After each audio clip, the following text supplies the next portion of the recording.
বন্ধুরা, গল্প পাঠে মনীষা চ্যানেলে আজকে আপনারা শুনবেন শীর্ষেন্দু মুখোপাধ্যায়ের উপন্যাস তিথি। আজকে প্রথম পর্ব। তিথির বয়স 14+। বাইরে এখন ফুটফুটে ভোর। তাদের লবণ হ্রদের বাড়ির বাগানে এখন অসময়ে কেন যে একটা কোকিল ডাকছে, আর একটা বাতাস, খুব অদ্ভুত ভুতুড়ে বাতাস হু হু করে বয়ে যাচ্ছে। ঠিক মনে হয় বাতাসের কিছু কথা আছে, বলতে চাইছে কিন্তু বোঝাতে পারছে না।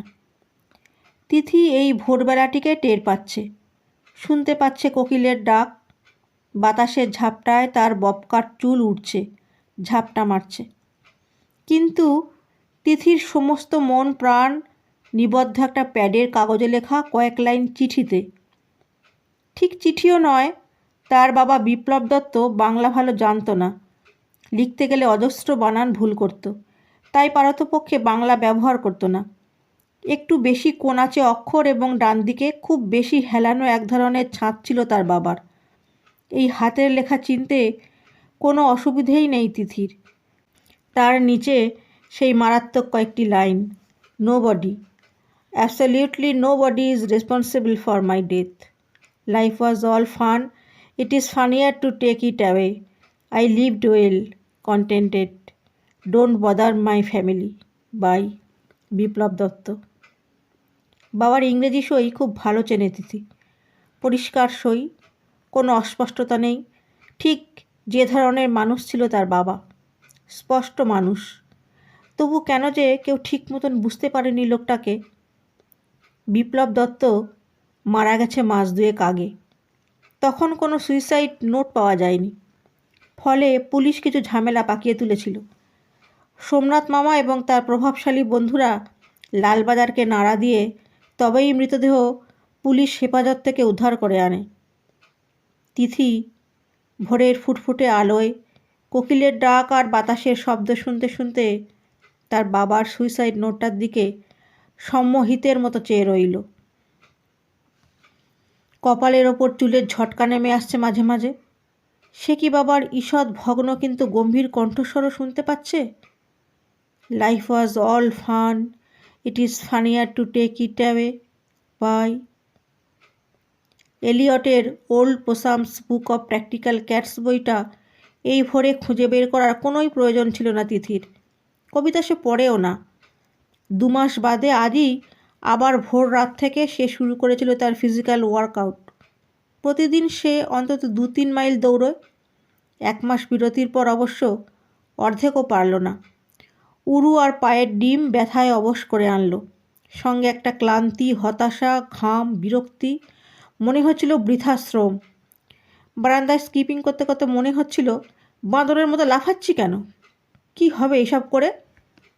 ঘরে এসে পাখাটা খুলে মেঝের ওপর শুয়ে পড়েছিল তিথি।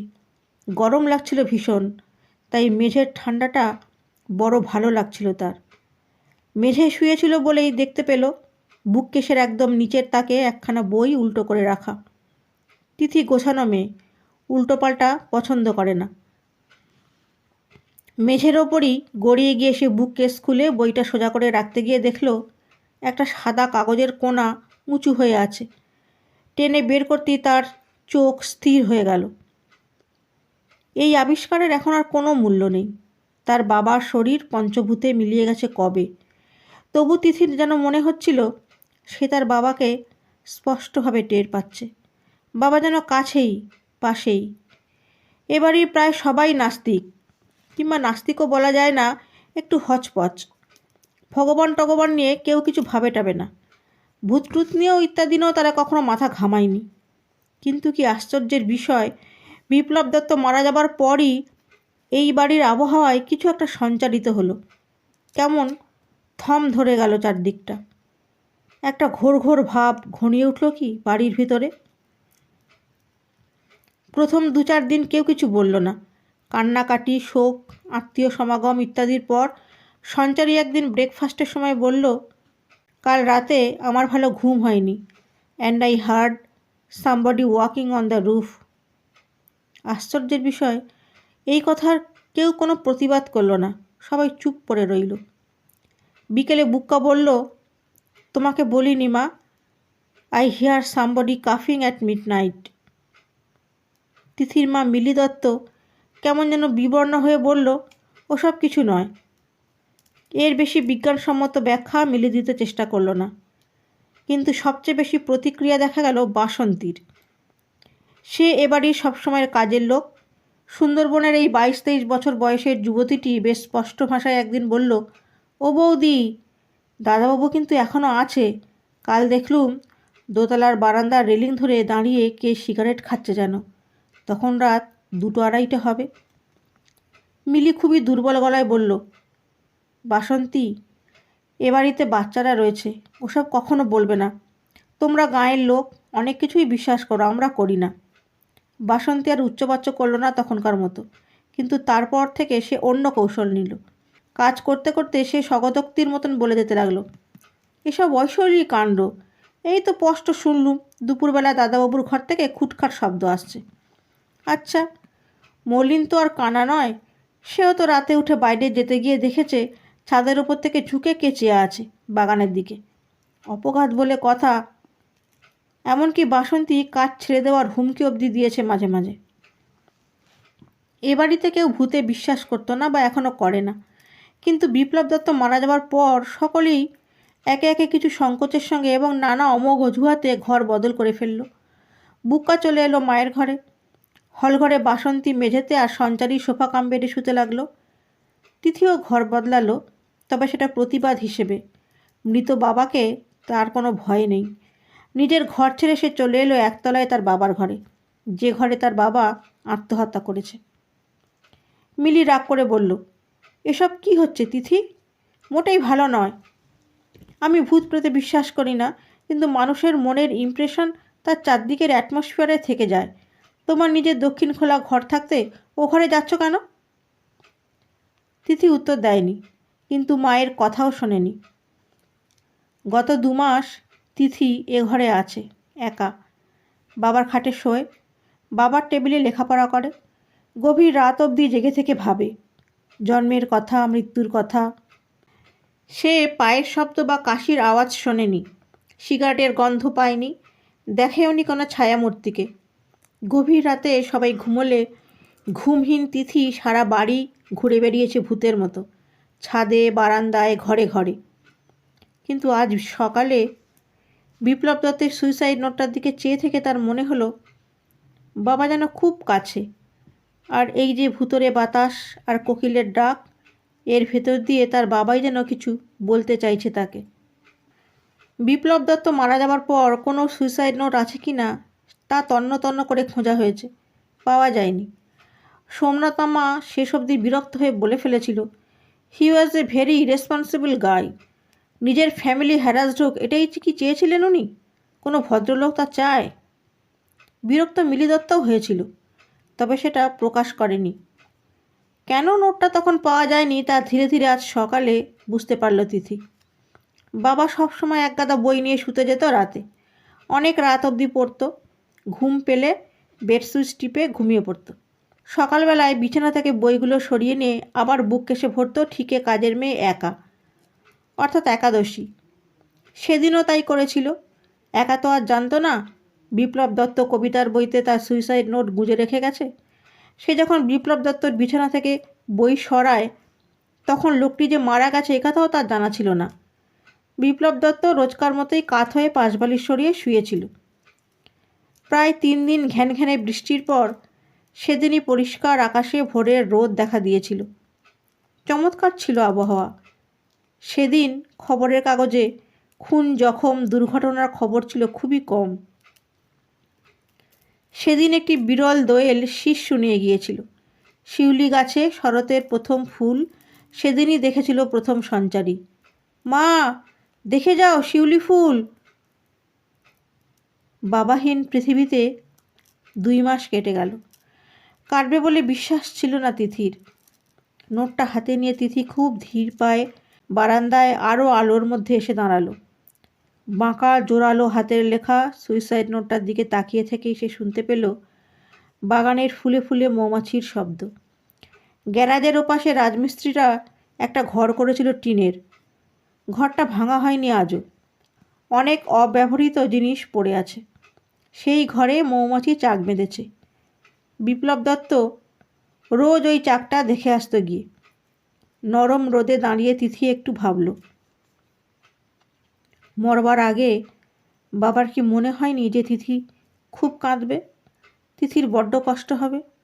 একটুও ভাবল না বাবা? কোকিলটা যখন তার আর এক দফা ডাক শুরু করলো তখন তিথি টের পেল সে কাঁদছে। চোখের জল মুছে দোতলায় উঠে এলো তিথি। চায়ের গন্ধ, রুটি সেঁকার গন্ধ, বাসন মাজার শব্দ। মিলি দত্ত ডাইনিং টেবিলে বসা, সামনে চা। তিথি মায়ের সামনে কাগজটা রেখে খুব স্বাভাবিক গলায় বলল, এই নাও মা, বাবার সুইসাইড নোট। মিলি খুব অবাক হয়ে কাগজটা হাতে নিয়ে বলল, কি এটা? কি বললি? বাবার সুইসাইড নোট, পড়ো না। হাতটা একটু কেঁপে গেল কিনা বোঝা গেল না। মিলি দত্ত কাগজের ভাঁজটা খুলতে একটু সময় নিল। লেখাটা পড়তে প্রয়োজনের চেয়ে সময় আরও অনেকটা বেশি লাগলো। তারপর উৎকণ্ঠ গলায় বলল, এই তো, কোথায় ছিল এটা? কোথায় পেলি? একটা বইয়ের মধ্যে। একা ওটা বুককে সে তুলে রেখেছিল। মিলি দত্ত সভয়ে আতঙ্কের সঙ্গে বিপ্লব দত্তের জোরালো হাতের কয়েকটি লাইনের দিকে চেয়ে থেকে অসহায় মুখখানা তুলে তিথিকে যখন বলল, এখন এটা দিয়ে আমরা কি করব? ঠিক তখনই তিথি অনেক দিন বাদে আবার টের পেল তার মা কি অসম্ভব সুন্দরী। ছোটোখাটো ক্ষীণাঙ্গী এই মহিলাকে এখন মনে হচ্ছে যেন দেবযান থেকে পড়া কোনো অপ্সরা। হ্যাঁ, অপ্সরা, দেবী নয়। মিলি দত্তের চেহারায় দেবী দেবী ভাব নেই, তার সৌন্দর্যে ঝাঁঝ আছে, আছে আক্রমণ। তিথি কাগজটা হাত বাড়িয়ে নিয়ে বলল, এটা আমার কাছে থাকুক মা, তুমি চাটা খাও। সব মহিলারই স্বামী সম্পর্কে কিছু অভিযোগ থাকে, মিলি দত্তেরও ছিল এবং আছে। তিথি জানে তার বাবা শুধু বাবা হিসেবে ছিল দারুণ, টপ গ্রেড, কিন্তু স্বামী হিসাবে, বন্ধু হিসাবে, আত্মীয় হিসাবে, মনিব হিসাবে, কর্মচারী হিসাবে অন্যান্য মানুষের কাছে হয়তো ততটা ভালো ছিল না। যাকে আদ্যান্ত অসহায় বলে মিলি দত্ত ঠিক তাই। মিলি দত্ত একা কোনো সিদ্ধান্ত নিতে পারে না, কোনো কিছু নির্ধারণ করতে পারে না, কোন মানুষ কেমন তা বিচার করতে পারে না, কোন দিন কি রান্না হবে তা ঠিক করতে পারে না। মিলি দত্ত ভিসিআর বা স্টিরিও চালাতে পারে না। মিলি দত্তের এইসব খামতিকে কোনো দিন নেগেটিভ সাইড বলে ভাবে না তিথি। কে জানে, হয়তো এগুলোরও কিছু প্লাস পয়েন্ট থাকতে পারে। মিলি মেয়ের দিকে চেয়েছিল প্রায় অপলক চোখে। স্বামী আত্মহত্যা করলে সন্তানেরা কি ভাবে বাবার মৃত্যুর পিছনে মায়ের গঞ্জনা আছে? মিলি দত্ত আজকাল ছেলে মেয়েদের দিকে যেরকম ভয়ে ভরা চোখ নিয়ে তাকায়, ইংরেজিতে তাকে বলে শিপিস। তিথির পরনে এখনও ছাই রঙা ট্র্যাকস্যুট, পায়ে কেডস। আজ এগুলো ছাড়ার কথা খেয়ালই হয়নি তার। চিঠিটার কথা কি আমাদের কাউকে বলা দরকার? তিথি ভ্রু কুঁচকে বলল, না, এ চিঠিটার আর কোনো মূল্য নেই, এটা আমার কাছেই থাকবে। কি দরকার ওসব রেখে? ওটা কি ভালো চিঠি? তিথি মাথা নেড়ে বলল, ভালো খারাপ কিছু নয়, থাক না। আমার কেমন যেন ভয় ভয় করছিল চিঠিটা পড়তে। কী সব লিখেছে! কেমন মানুষ ছিল তোর বাবা? 22 বছর ঘর করার পর স্বামী সম্পর্কে এরকম অকপট প্রশ্ন একমাত্র মিলিই করতে পারে। তিথি বলল, my dad was fantastic, simply fantastic. Mili চা খেলো খুব ধীরে ধীরে। তুই আবার আজ থেকে দৌড়ঝাঁপ শুরু করলি? হ্যাঁ মা। ওসব করলে তোর চেহারাটা বড্ড রুক্ষ হয়ে যায়। তা যায়, তাতে কি? মিলি মাঝে মাঝে ভ্রু কোঁচকায়, ওটা ওর মুদ্রা দোষ। এখনও কোঁচকালো। বাইরের ঘরে দেয়াল জোড়া মস্ত এক শোকেস। মিলির চোখ এখন সেই দিকে। শোকেসে দেখার মতো কিছু নেই, কোথাও দেখার তেমন কিছু নেই। মানুষ তাই স্মৃতির মধ্যে ডুবে অতীতকে দেখতে থাকে। অতীত তার চারদিকে মিলে মিশে একাকার এক সময়হীন উল্টোপাল্টা ছবি বিছিয়ে দেয়। মিলিকে এই অসহায় অবস্থায় রেখে তিথি চলে এলো নিচে। বাথরুমে গিজার চালু করলো। হট অ্যান্ড কোল্ড শাওয়ার তার খুব প্রিয়। তারপর পোশাক না ছেড়েই সে বাবার ঘরখানা ঘুরে ঘুরে দেখতে লাগলো আনমনে। দেখার কিছুই নেই এবং বহুবার দেখা, তবু গত 1 মাস ধরে এ ঘরের নানা জিনিসে সে বাবাকে অনুভব করছে। এ ঘরে বাবার কোনো ছবি নেই। বিপ্লব দত্ত ফটো তোলাতে ভালোবাসত না, আরও অপছন্দ করত ফটোর ডিসপ্লে। বাবাকে মনে করার জন্য অবশ্য তিথির কোনো ফটোগ্রাফ দরকার নেই। 2টো বুককেস, একটা ওয়ার্ড্রোব, একটা ডিভান, ছোট হাফ সেক্রেটারিয়েট টেবিল এবং স্টিলের একখানা চেয়ার, মোটামুটি এই হলো আসবাব। বিপ্লব দত্তের ডায়েরি লেখার কোনো অভ্যাস ছিল না, কিন্তু কয়েকটা ডায়েরি খুঁজে পেয়েছে তিথি। সেগুলির বেশিরভাগের মধ্যেই কিছু লেখা নেই। 2-1টা পাতায় কিছু মন্তব্য আছে। যেমন 2 বছর আগে একদিন তার বাবা লিখেছিল, oh, it's going to be an awful day, God. আর একটাতে ছিল আননোন। আর একটাতে ছিল অ্যাডিউ স্মোকিং। সিগারেট ছাড়তে বিপ্লব দত্তের খুবই কষ্ট হয়েছিল, এটা বেশ মনে আছে তিথির। লবঙ্গ চিবিয়ে ছিবড়ে করে ফেলতো আর ঝালের চোটে উহ আহ করত। লোকটাকে কিছু বোঝা যাচ্ছে না, কিছু বোঝা যাচ্ছে না। মরবেই যদি, তাহলে সিগারেট ছাড়লে কেন? তোমার কেন কোনো লাইফ প্ল্যানিং ছিল না? স্নানের আগে কিছুক্ষণ যোগব্যায়াম। তিথি যন্ত্রের মতন তার আসনগুলো করে গেল। স্নান করলো, পোশাক পরলো, জিন্স আর কামিজ। সিঁড়িতে প্রবল পায়ের শব্দ তুলে তিথির ঘরে এসে হামলে পড়ল 2জন, বুক্কা আর সঞ্চারী। বুক্কা বলল, বাবার সুইসাইড নোট পাওয়া গেছে? তিথি গম্ভীর মুখে বলল, হ্যাঁ। তখন গল্পটি শুনবার জন্য আপনাদের অনেক ধন্যবাদ। আমার গল্প পাঠ যদি ভালো লেগে থাকে তাহলে ভিডিওটিকে লাইক করতে ভুলবেন না এবং ভবিষ্যতে এইরকম আরও অসাধারণ গল্প শুনবার জন্য আমার চ্যানেলটি সাবস্ক্রাইব করে নোটিফিকেশন বেলটি অন করে রাখুন এবং গল্পটি কেমন লাগলো কমেন্ট করে জানাবেন। আপনাদের সাথে আবার দেখা হবে নতুন কোনো গল্প নিয়ে। আজকের মতো এখানেই শেষ করছি। টাটা।